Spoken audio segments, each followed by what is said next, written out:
Yeah, so Tyler, getting enough out of his running backs there.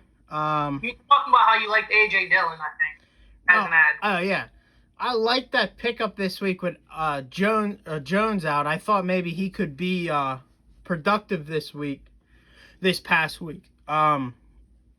But he wasn't. 1.1 point. He was kind of useless. I thought maybe he'd get a bulk of the carries, but Williams stole the show, so he didn't get much out of him. But once again, 20 from Ridley, 13 from Anderson, 12 from Fulgham, only 6 from Kelsey, but had 15 from Leonard Fournette on the bench. Maybe he starts getting more involved. Yeah, you Um, got Fournette and Bell on his bench, who both are going to get more as the year progresses, I think. yeah, so But, I mean, 103 points is not going to win you many weeks, but it gets the job done this week, and he gets a win. Um, yeah. that's all that matters for him. He moves to 4-3, and is on a 3-game win streak.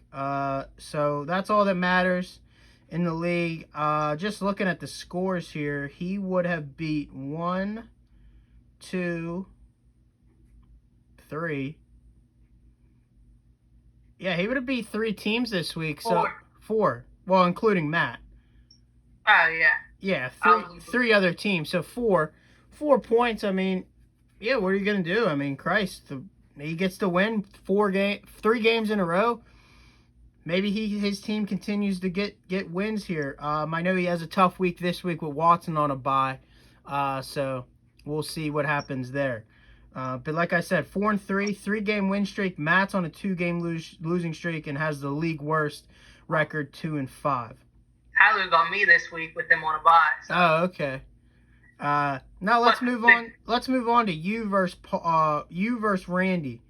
Paul, you put up 142. Randy put up 102. You got 39 from Joe Burrow, 18 from Gibson, 24 from D Hop, 23 from Godwin, 16 from the D. Um, you had 17 from Gronk on the bench. Samuel with 12. Solid week for you, even with Devontae Freeman only getting point 0.8. We said in the preview that could hurt you, and we didn't think that you'd overcome that. But man, 39 from Burrow is awesome. 24 from D Hop, 10 from Diggs. I mean, 142 points. That's a great week. Godwin balled out 9-88 and a touchdown, 23. Team looks good. Nice win. 18 from Gibson over Dallas. 142 points a week. That's going to win you most of the time. Solid week there for Randy. A little bit of the injury bug this week for him. Yeah. Uh, for, Well, my favorite thing is I still have only had 1 week where my quarterbacks outscored whoever I'm playing. yeah. Tom Brady with 44 this week. Yeah, I mean your quarterback. I mean Burrows throws the ball, man. So he's definitely solid there. But for Randy, 22 from Kamara, but Carson's in the high scoring game with only 5. He gets hurt. Um, Yeah. so not sure how long he's going to be out for, but he's banged up. OBJ done for the year. Torn ACL on an interception, trying to tackle the guy. Only 5 from Robert Woods, 10 from Njoku. Randy, this was only close because of Brady and Kamara. They combined for 66 points. Um, that's really why he even put up 102. Rough week for him, but we'll see how he bounces back.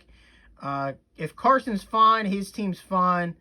Bench wise, though, he's still got Justin Jefferson to throw in there for Odell. He's been kind of chalky, but we'll see how that plays out. But Paul, you move to 4-3, 2-game win streak. Randy falls to 4-3 and is on a 1-game losing streak.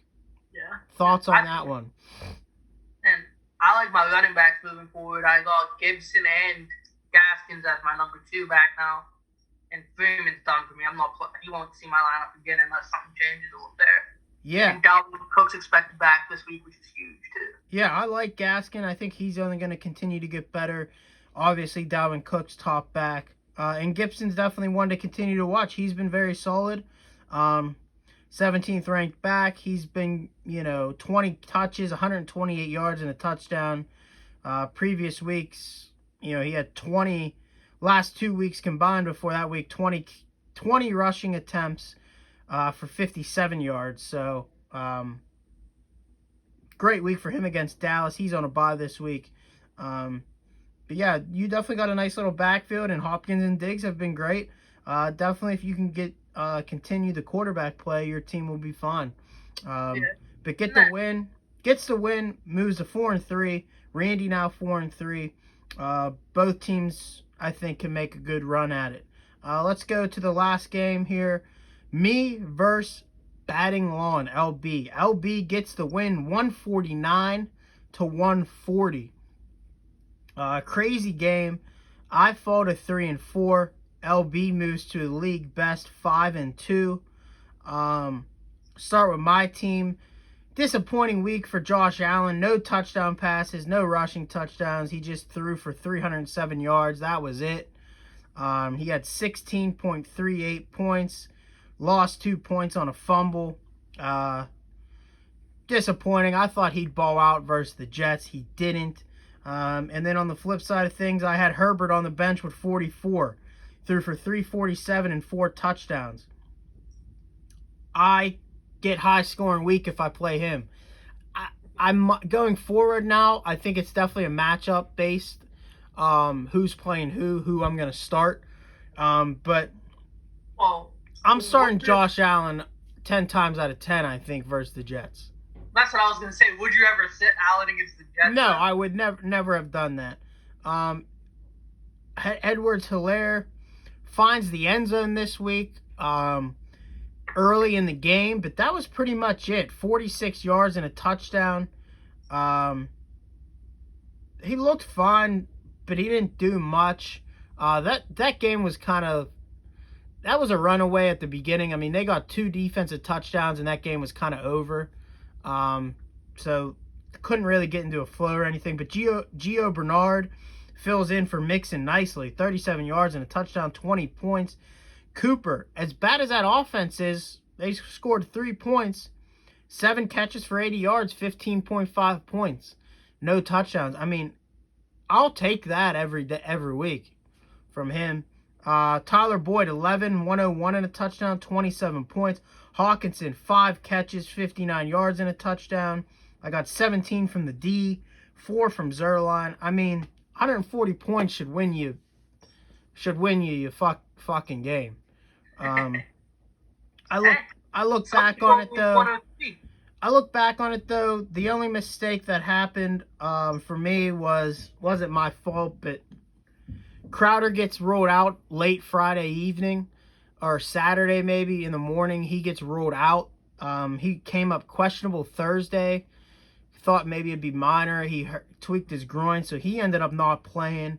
If I knew he was going to be out, I would have 100% played Boston Scott on Thursday night in that flex option.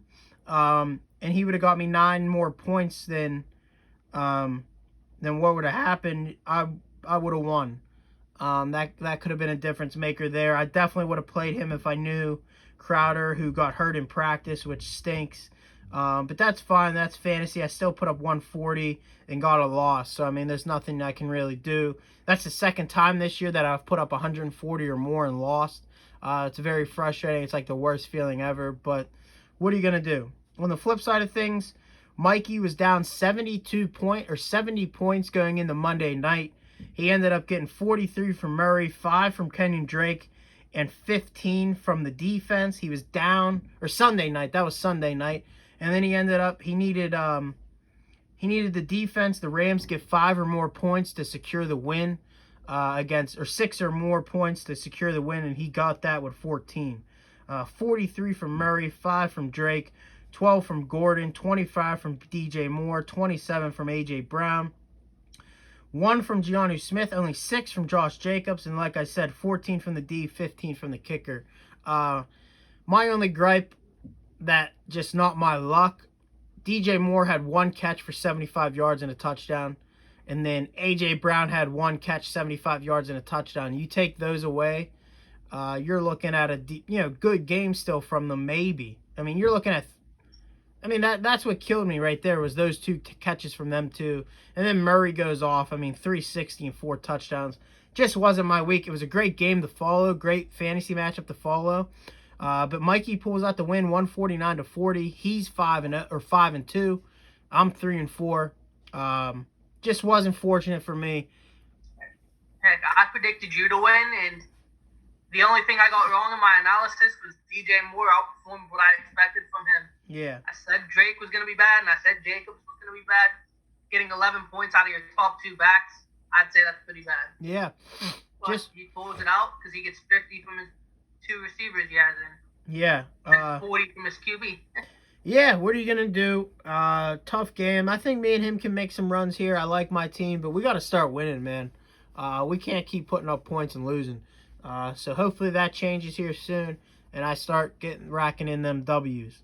But just to go back on last week's summary, me and you, Paul, on our pick'ems went 3-3. Sounds like Mikey, right? And Mikey went 4-2. What game did he get right that we got wrong? Mikey picked Joey to win over Mahomes. I thought all of us had Mahomes. No, me and you had Mahomes, and he had Joe. So Mikey was 4-2 last week in picks. Me and you were 3-3. I don't think any of us picked high scoring. I don't think we picked the high scoring guy or team. But it was a good week. This upcoming week, week 8, we got me 3-4 versus 2-5 Carter. We have Mahomes versus Cam. We have Tannehill Thrillers versus Mars These Nuts. I'm gonna start over. We got Matt Carter versus Justin versus me. We got Mike Germ versus Cam Bildhauer. We got Jake May versus Tom Cada. 2 4-3 teams looking to get to 5-3. We got Randy versus Scalos. You got Paul versus Tyler. And you got LB versus Joe. That'll be a good one. That should be a good one. Tyler versus you should be good. I mean, you got some good matchups this week. Some teams got to start winning, and hopefully some teams cool off. But it should be a good week. Not sure who's going to be on the show next week or for tomorrow or Saturday. Maybe get Paul back on here or Tyler or LB. I don't know who's going to be on it. But if you're watching this and you want on, shoot me a text. Maybe we'll get you on for tomorrow or Saturday. But great show, great recap. Love the chat. Keep that going. Love how good that has been. But I'll see you guys tomorrow. I'll be posting another video, and we'll go from there. All right?